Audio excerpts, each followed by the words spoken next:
Halo Bapak Ibu, saudara sekalian dikasih Tuhan Yesus Kristus, Shalom. Haleluya, haleluya. Ada sukacita?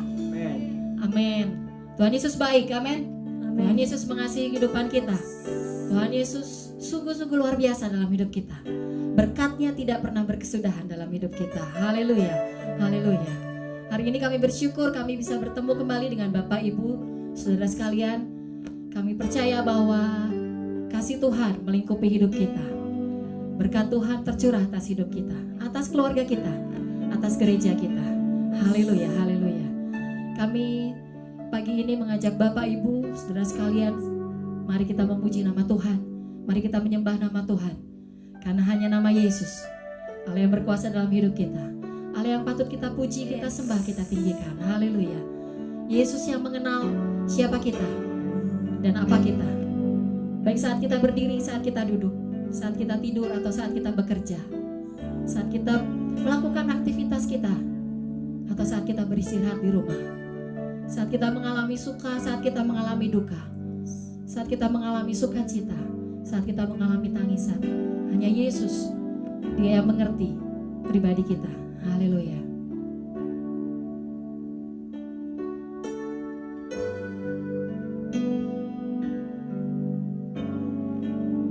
Haus akan dirimu Tuhan.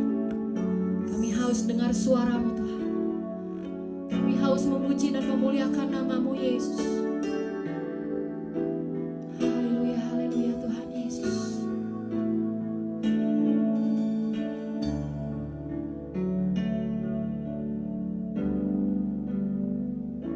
Seperti rusa yang haus, rindu aliran sungaimu,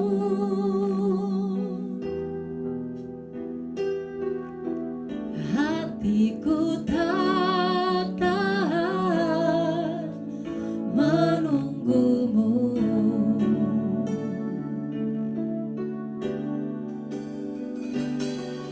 Bagai padang gersang menanti datangnya hujan,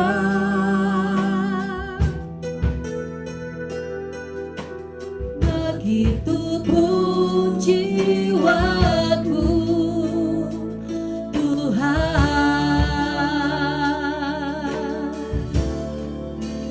hanya Engkau pribadi yang mengenal hatiku, tiada yang tersembunyi bagimu. Seluruh isi hatiku Kau tahu, dan bawaku untuk lebih dekat lagi padamu, tinggal dalam indahnya dekapan kasih-Mu.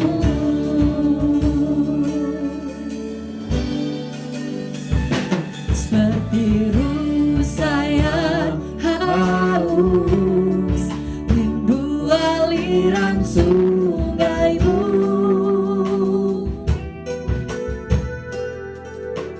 hatiku tak tahan menunggumu.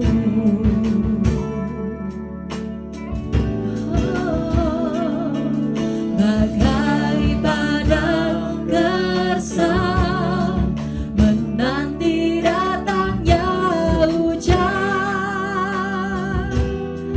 begitupun jiwaku Tuhan, begitupun jiwaku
pegang bahu dan bawaku untuk lebih dekat lagi padamu, tinggal dalam indahnya dekapan kasih-Mu.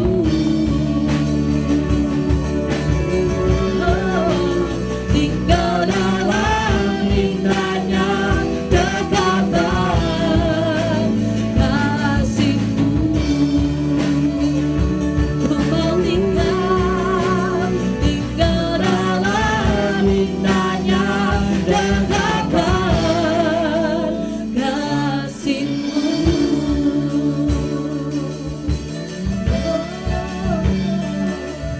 Ku mau tinggal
Shalom saudara-saudara, selamat hari Minggu Jemaat GBI Sumbersari. Puji Tuhan, kita bertemu kembali dalam ibadah hari ini. Saya berharap kita tetap bersemangat, selalu rindu dan disiplin beribadah. Walaupun secara online, Tuhan selalu ada bersama dengan kita. Saudara, sebelum mendengarkan firman Tuhan, mari kita bersehati di dalam doa. Bapa yang baik dan berkuasa, kami bersyukur Tuhan untuk pemeliharaan dan kasih setia-Mu. Kami bersyukur juga hari ini kami berkesempatan untuk belajar firman Tuhan, belajar kebenaran-Mu.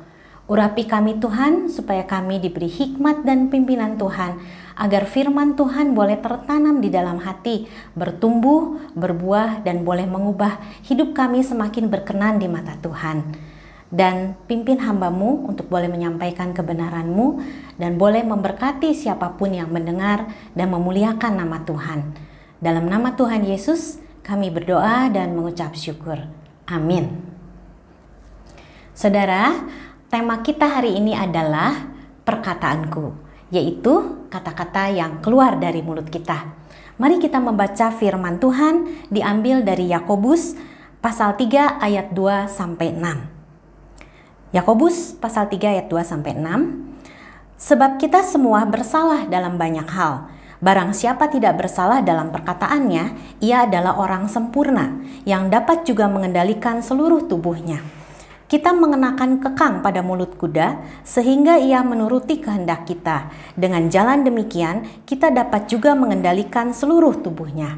Dan lihat saja kapal-kapal, walaupun amat besar dan digerakkan oleh angin keras, namun dapat dikendalikan oleh kemudi yang amat kecil menurut kehendak jurumudi. Demikian juga lidah, walaupun suatu anggota kecil dari tubuh, namun dapat memegahkan perkara-perkara yang besar. Lihatlah betapapun kecilnya api, ia dapat membakar hutan yang besar. Lidah pun adalah api. Ia merupakan suatu dunia kejahatan dan mengambil tempat di antara anggota-anggota tubuh kita sebagai sesuatu yang dapat menodai seluruh tubuh dan menyalakan roda kehidupan kita. Sedang ia sendiri dinyalakan oleh api neraka. Dari firman yang kita baca, kita lihat ada sesuatu yang kecil tapi bisa mengendalikan. Seperti kemudi kapal yang bisa mengendalikan kapal yang besar dan mengarahkan ke posisi yang dikehendaki. atau kekang kuda yang bisa mengendalikan seluruh tubuh kuda untuk berjalan sesuai keinginan kita. Saudara, demikian juga lidah, bagian kecil dari tubuh tapi bisa mengendalikan hidup kita. Lidah tidak bertulang tapi bisa berbahaya karena pengaruhnya besar. Lidah bisa membesar-besarkan perkara dan bisa menghancurkan. Firman Tuhan katakan seperti api kecil yang bisa membakar seluruh hutan yang luas. Api akan semakin besar dan sukar untuk dipadamkan. Ini tidak lain berbicara mengenai perkataan kita. Saudara, perkataan yang diucapkan dari mulut kita tidak bisa ditarik kembali. Seringkali perkataan yang tidak bijaksana bisa menjatuhkan semangat. Amsal 12 ayat 18a dikatakan ada orang yang lancang mulutnya seperti tikaman pedang. Perkataan fitnah, perkataan yang menyakitkan bisa berdampak menghancurkan hati, bahkan menghancurkan kehidupan orang lain. Itu sebabnya saudara, mari kita belajar. Ada 3 hal penting mengenai perkataan kita. Yang pertama adalah ada kuasa di dalam perkataan.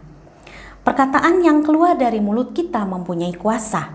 Amsal 18 ayat 21, hidup dan mati dikuasai lidah. Siapa suka menggemakannya akan memakan buahnya. Saudara, dalam perjanjian lama, setelah bangsa Israel ditolong oleh Tuhan keluar dari tanah Mesir, mereka berjalan di padang gurun. Sebelum mereka menduduki tanah Kanaan yang dijanjikan oleh Tuhan, mereka mengirimkan 12 orang pengintai untuk mengintai negeri tersebut. Kemudian mereka melaporkan bahwa tanah Kanaan adalah negeri yang berlimpah susu dan madu. Tetapi 10 orang pengintai diantaranya menyampaikan kabar busuk bahwa Kanaan adalah negeri yang memakan penduduknya, penghuninya adalah raksasa-raksasa yang tidak bisa dikalahkan. Bahkan mereka katakan bangsa Israel seperti belalang di mata raksasa. Ini adalah laporan yang diucapkan karena tidak percaya kepada firman Tuhan. Padahal Tuhan sudah berfirman sebelumnya bahwa bangsa Israel akan berhasil menguasai tanah perjanjian. Tetapi saudara, bangsa Israel lebih percaya kepada 10 pengintai. Maka mereka bersungut-sungut dan berkata seperti ini, "Ah, sekiranya kami mati di tanah Mesir atau di padang gurun ini." Lalu apa kata Tuhan? Di dalam Bilangan 14 ayat 28 Tuhan berkata, "Demi aku yang hidup, bahwasanya seperti yang kamu katakan di hadapanku, demikianlah akan kulakukan kepadamu." Apa yang terjadi? Mereka satu generasi betul mati di padang gurun dan tidak bisa masuk ke tanah Kanaan. Perkataan mereka sendiri yang terjadi atas hidup mereka. Kecuali 2 orang pengintai, Yosua dan Kaleb, dan generasi yang baru.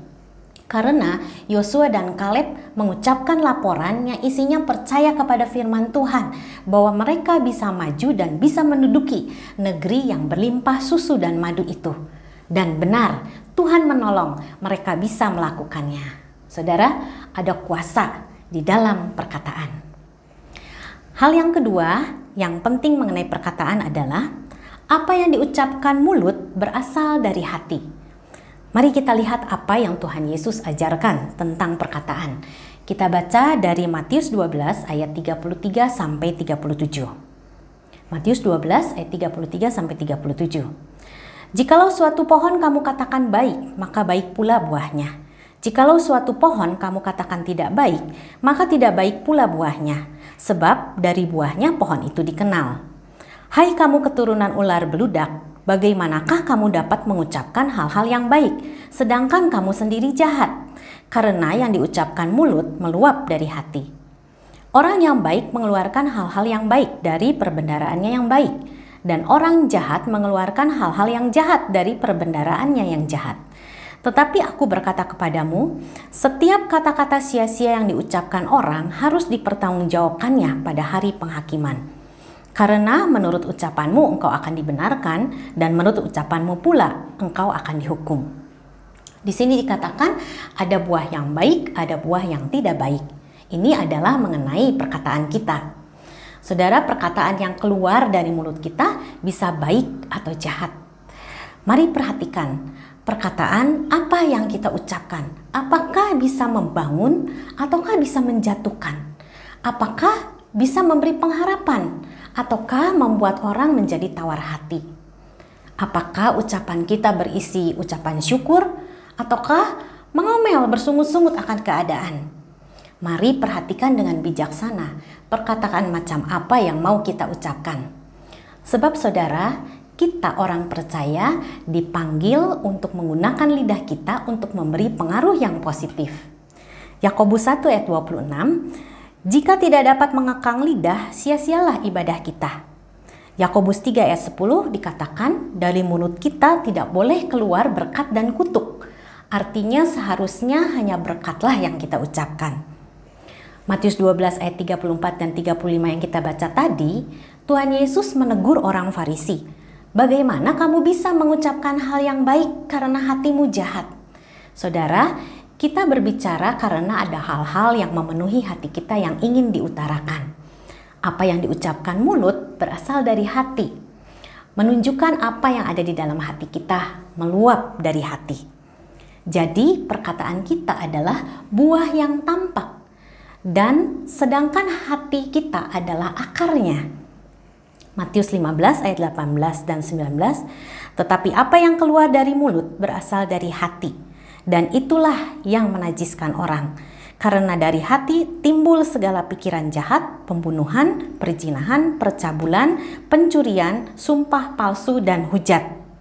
Lidah yang dinilai bermasalah menunjukkan hati yang bermasalah. Ketika kata-kata jahat yang keluar dari mulut, itu artinya ada yang salah. Di mana? Di hati. Saudara, kurang lebih 2 minggu yang lalu, jaringan internet di rumah saya mati. Sehingga wifi mati, TV dinyalakan tidak bisa jalan. Telepon di rumah pun tidak bisa dipakai, karena modemnya satu paket. Namun saudara, TV yang tidak bisa ditonton bukan berarti pesawat televisi bermasalah. Telepon tidak bisa dipakai bukan berarti pesawat telepon bermasalah. Jadi ketika teknisi datang, yang diperbaiki tentu bukan telepon, pesawat, TV ataupun modemnya. Karena bukan itu masalahnya. Melainkan kabel jaringan internet yang berada di luar rumah. Jadi begitu kabel jaringan selesai diperbaiki, wifi pun jalan lagi, TV dapat ditonton lagi, dan telepon bisa dipakai lagi. Begitupun dengan perkataan kita, ketika yang keluar dari mulut itu jahat, bersungut-sungut atau menyakiti, masalah intinya bukan di mulut, melainkan karena hati yang bermasalah. Perkataan hanyalah buah yang tampak. Akarnya ada di hati. Jadi, bagaimana kita mengenal hati manusia? Dari perkataannya. Saudara, dalam Yakobus 3 ayat 8 dikatakan, tetapi tidak seorang pun yang berkuasa menjinakkan lidah. Ia adalah sesuatu yang buas, yang tak terkuasai, dan penuh racun yang mematikan. Memang benar, manusia tidak akan bisa menjinakkan lidah, karena akarnya hati manusia penuh dengan sampah, kepahitan, kesombongan, egois, iri hati. Maka tidak heran ucapan yang keluar adalah yang menyakitkan, sombong, menjelekkan orang, penuh omelan, dan tidak bersyukur. Itu sebabnya kita semua harus menyadari dan mengakui hati kita yang berdosa. Hanya oleh pengampunan dan kasih karunia, hati kita bisa bertobat dan diubahkan. Dan ucapan mulut yang berasal dari hati yang percaya mengakui Yesus sebagai Tuhan dan Juru Selamat bisa menyelamatkan kita. Matius 12 ayat 37 tadi, karena menurut ucapanmu engkau akan dibenarkan dan menurut ucapanmu pula engkau akan dihukum. Kita tidak akan pernah bisa mengontrol lidah kita kalau kita belum mengenal Tuhan Yesus dan Roh Kudus tidak ada di dalam hati. Dan kemudian yang harus kita lakukan, isilah hati kita dengan perbendaharaan yang baik, yaitu firman Tuhan. Buka hati terhadap kebenaran firman Tuhan dan kuasa Tuhan setiap hari. Setialah menjalin hubungan dengan Bapa, merenungkan firman Tuhan dan berdoa. Yohanes 15 ayat 3, firman Tuhan akan membersihkan hati kita. Hati yang baik akan berisi perbenaran yang baik dan menghasilkan perkataan yang baik. Saudara, hal ketiga yang penting mengenai perkataan kita adalah ucapkan perkataan berkat. Karena kita dipanggil untuk memberi pengaruh yang positif melalui lidah kita, dan karena ada kuasa dari perkataan yang kita ucapkan, maka saudara, ucapkanlah perkataan berkat yang berkuasa. Mari kita belajar dari Kaleb bin Yefun, salah seorang dari 12 pengintai yang bertugas mengintai negeri Kanaan yang dijanjikan Tuhan. Waktu itu dia masih berusia 40 tahun. Hatinya berisi janji Tuhan yang dia percayai bahwa Tuhan pasti akan memberikan negeri itu. Sehingga ia percaya bangsa Israel akan bisa menduduki negeri itu. Mari kita baca apa yang terjadi kemudian. Yosua 14 ayat 10-12. Kaleb berkata kepada Yosua, "Jadi sekarang sesungguhnya Tuhan telah memelihara hidupku seperti yang dijanjikannya. Kini sudah 45 tahun lamanya sejak diucapkan Tuhan firman itu kepada Musa. Dan selama itu orang Israel mengembara di padang gurun. Jadi sekarang telah berumur 85 tahun aku hari ini. Pada waktu ini aku masih sama kuat seperti pada waktu aku disuruh Musa. Seperti kekuatanku pada waktu itu, demikianlah kekuatanku sekarang untuk berperang dan untuk keluar masuk. Oleh sebab itu, berikanlah kepadaku pegunungan yang dijanjikan Tuhan pada waktu itu. Sebab engkau sendiri mendengar pada waktu itu bahwa di sana ada orang enak dengan kota-kota besar dan berkubu. Mungkin Tuhan menyertai aku sehingga aku menghalau mereka seperti yang difirmankan Tuhan." 45 tahun kemudian Kaleb berumur 85 tahun. Hatinya tetap percaya kepada janji kemenangan yang difirmankan Tuhan. Bahkan dia katakan kekuatannya masih sama seperti 45 tahun yang lalu dan tetap percaya bisa mengalahkan bangsa enak. Ini adalah perkataan iman yang berkuasa dan mendatangkan berkat. Dan Tuhan menolong. Kaleb berhasil mengalahkan dan menguasai Hebron sebagai milik pusakanya. Dari mana ucapan Kaleb berasal? Dari hatinya. Di ayat 14, itulah sebabnya Hebron menjadi milik pusaka Kaleb bin Yefun orang Kenas itu sampai sekarang ini. Karena ia tetap mengikuti Tuhan Allah Israel dengan sepenuh hati. Saudara, karena berasal dari hati yang percaya, perkataan berkat yang berkuasa akan menyertai tindakan dan keyakinan untuk maju dan mengalahkan musuh. Musuh kepahitan, musuh kesombongan, ketakutan, keterikatan, dan sebagainya. Dan pasti Tuhan menolong. Inilah yang membuat hidup kita berhasil di mata Tuhan. Artinya berhasil menggenapi rencana Tuhan yang pasti baik, bahkan terbaik bagi kita. Dan saudara, melalui perkataan berkat, bukan hidup kita saja yang diberkati, tetapi juga orang-orang di sekitar kita, keluarga, teman, saudara seiman, dan yang lainnya. Ucapkanlah perkataan berkat kepada orang-orang di sekitar, antara lain memberi semangat, memberi pujian, kata-kata yang membangun dan penuh kasih. Efesus 4 ayat 29, jangan ada perkataan kotor, tetapi pakailah perkataan yang baik untuk membangun, supaya yang mendengarnya beroleh kasih karunia. Kolose 4 ayat 6, hendaklah kata-katamu senantiasa penuh kasih, jangan hambar, supaya kamu tahu bagaimana kamu harus memberi jawab kepada setiap orang. Amsal 12 ayat 18b, lidah orang bijak mendatangkan kesembuhan. Tetapi saudara, terkadang kita suka lupa. Kita mudah mengomel, dan kalau mendengar gosip kita mudah percaya, bahkan ikut menyebarkan. Mudah mengeluarkan kata-kata amarah, berbicara kotor, berbicara hal yang negatif tanpa harapan, atau kata-kata yang menyakitkan. Perkataan seperti ini tidak mendatangkan berkat. Jangan sampai orang tidak mau mendengar Injil, karena kita pernah memberikan perkataan yang menyakiti. Mari kita berubah. Kata-kata seperti ini jangan keluar dari mulut kita. Sebaliknya, ucapkanlah perkataan yang penuh kasih kepada anak-anak kita misalnya. Sekalipun masih ada yang suka diatur atau hasilnya masih belum baik, katakan, kamu anak yang hebat, dikasihi oleh Tuhan, anak yang diberkati, disayang papa juga mama. Ini adalah perkataan yang berkuasa. Anak kita akan tumbuh seperti yang kita ucapkan, menjadi anak yang berhasil. Ucapkan juga kepada pasangan kita, suami atau istri, katakan kamu diberkati Tuhan, kamu baik, ganteng atau cantik. Perkataan ini akan menyenangkan hati dan membuat kita semakin erat di dalam kasih dan semakin bersehati dalam menghadapi apapun. Ucapkanlah penguatan buat mereka yang lemah atau sakit. Ucapkan doa kesembuhan yang lahir dari hati yang beriman, sangat besar kuasanya dan memberi pengharapan. Siapapun orang yang kita kenal atau orang yang di sekitar kita, biarlah mendapatkan berkat melalui perkataan kita. Lewat lidah kita, orang menjadi kenal Tuhan Yesus dan percaya kepada Tuhan Yesus. Karena kita dipanggil, Tuhan ingin kita bisa mengerjakan keselamatan kita.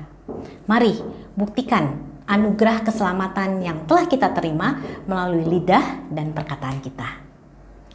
Demikian saudara, 3 hal penting mengenai perkataan kita. Saya ulangi, yang pertama ada kuasa di dalam perkataan. Perkataan memiliki dampak yang besar dan manusia akan memakan buah hasil perkataannya. Perkataan tidak bisa ditarik kembali, jadi bijaksanalah berkata-kata. Yang kedua, apa yang diucapkan mulut berasal dari hati. Hati yang jahat tidak akan menghasilkan perkataan yang baik. Percaya kepada Tuhan Yesus dan menerima Roh Kudus akan mengubah hati kita menjadi baru.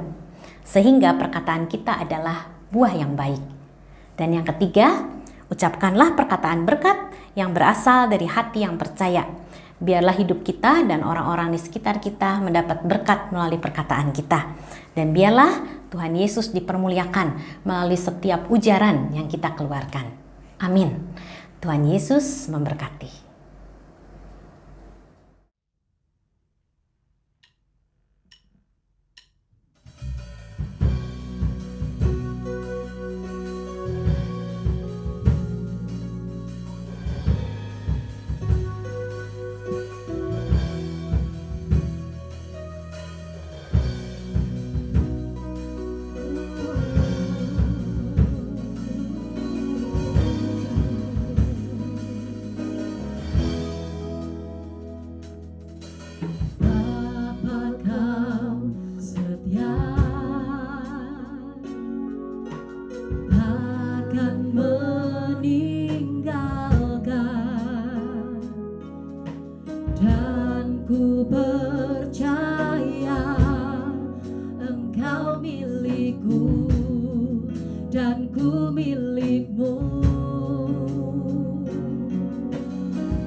sepertimu.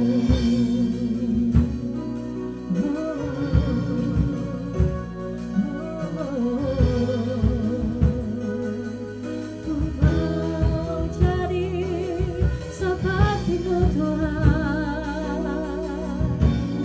Ubah hatiku, ubah hidupku.